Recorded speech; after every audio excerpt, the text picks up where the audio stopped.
All right. So you are considering putting in an offer on a property. So we went through in the forms, the initial forms video, what forms need to be signed to go see the property. That's the mandatory licensee consumer relationship form, locking in my fiduciary duties to you as your buyer's agent, the exclusive buyer agency agreement, which lays out the terms of our working relationship, the length of time that we'll be in a working relationship, compensation, etc.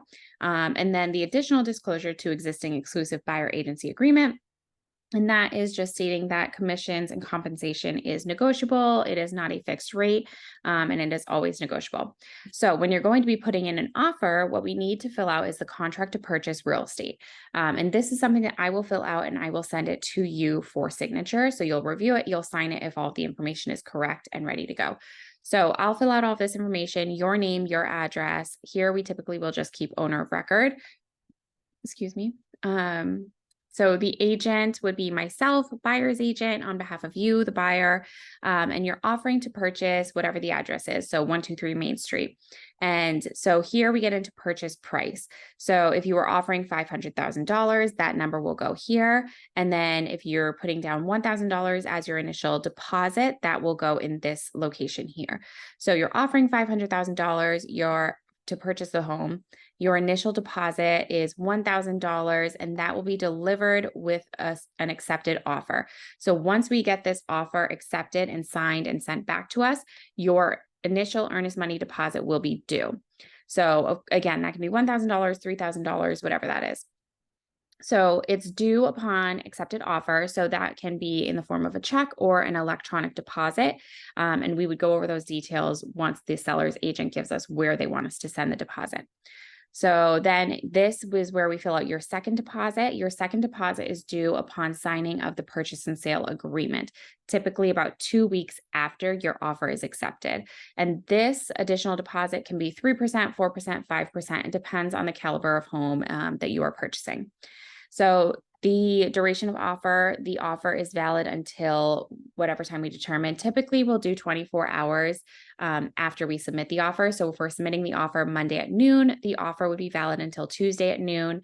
Sometimes the seller is looking for additional time. They might tell us 48 hours on the offer, or they might have an offer deadline, and that's what we would put here.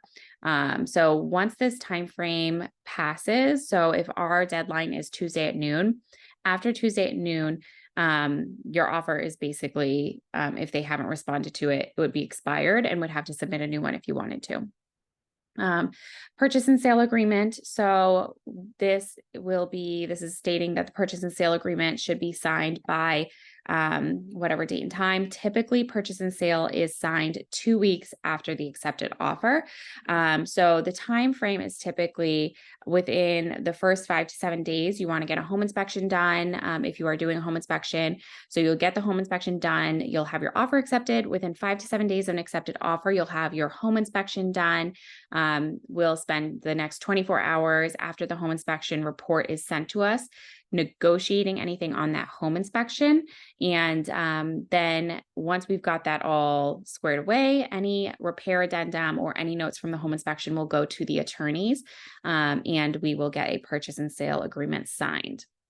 And then closing, so this will state when the closing date will be. Typically, closing date is about 30 days after the purchase and sale agreement is signed. Escrow, so this is your deposit. So that initial deposit and the deposit that's due at the purchase and sale signing, those two deposits will be held by whoever that is. Typically, it's the seller's agent. And then mortgage contingency, this section here lays out that if you're offering to purchase a home for $500,000 and you're going to put 10% down, then your mortgage would be $450,000 and your commitment would be due. A written commitment from your bank would be due 1 week before closing. And then you want to put in your application. Typically by the date that the purchase and sale is signed, you should have an application submitted to your bank by that date. This section is about inspections. So again, inspection would happen 5 to 7 days after an offer is accepted, and that date will go in here that the inspection should be completed by. And then you have 24 hours after your inspection or by 5 p.m. on the calendar day after the day of the inspection to negotiate those things. Then this is where we would put additional terms. So if there's an appraisal contingency, which means if the house needs to appraise at the value that you are offering or higher, we would put that in there. Or if you're willing to cover any difference. So if the bank is going to have an appraisal after the purchase and sale is signed. So the bank will have an appraiser go to the property and give us the value of the home based on their valuation of it. So once that appraisal comes in, say you've offered $500,000, the bank appraisal comes in at $450,000. So we can have a note in here that it has to appraise at value, or we can have a note in here if you're willing to cover some of the difference. So if it comes in at $450, you've offered $500. If you're able to cover, say, $5,000 difference, we can write that in here as well.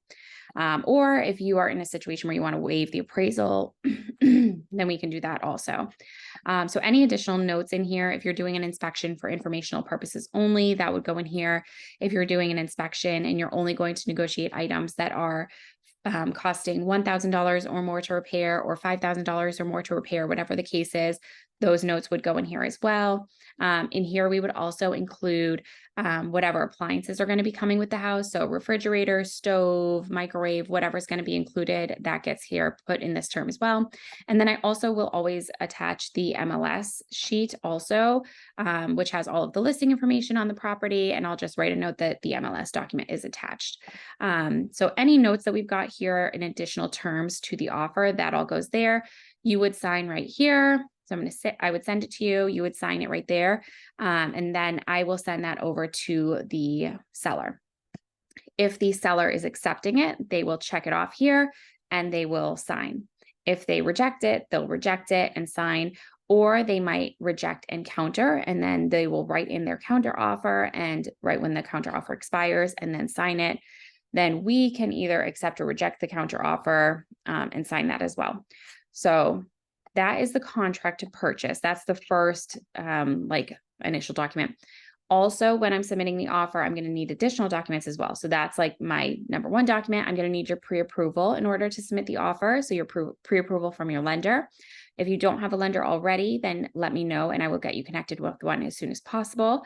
We will also need to sign this buyer mold disclosure. So your name goes here, the address of the property goes here, and this is stating that you understand that you can consult a professional if you have any concerns about mold. And then you're signing and I'm signing this one. Then we've got concrete foundation advisory as well. Oops, I don't know why. So this has information about concrete foundation advisory. As it says, properties in some areas of Massachusetts have exhibited foundation problems attributed to certain minerals in concrete foundations. So this is a little bit of information about that and letting you know you can research more and we're not experts in foundations and foundation materials. So if you wanted to hire someone to do an independent investigation or inspection on that, you can absolutely do so. And then, so that's another document. And then, okay, properties that were built prior to 1978 will also need a lead paint disclosure form filled out as well. So the first 10 pages of this discuss lead paint, all something that you should read through so that you understand lead paint and the important facts about lead paint. And then this last page, page 11, is the document that you would sign. So this is the seller fills out this first portion and they'll either say that, yes, we know that there's lead paint present in the house, or they'll say we have no knowledge of lead-based paint or paint hazards. If they have any reports or records on lead-based paint, if they've done any inspections, if they've had any lead-based paint removed, then they will click whatever we've done the inspection and we are attaching it, they'll send us those documents. And then we are going to be signing that we've received any copies of documents that they've said that they have, or that we've received no documents at all, that we have received and reviewed this 11-page document.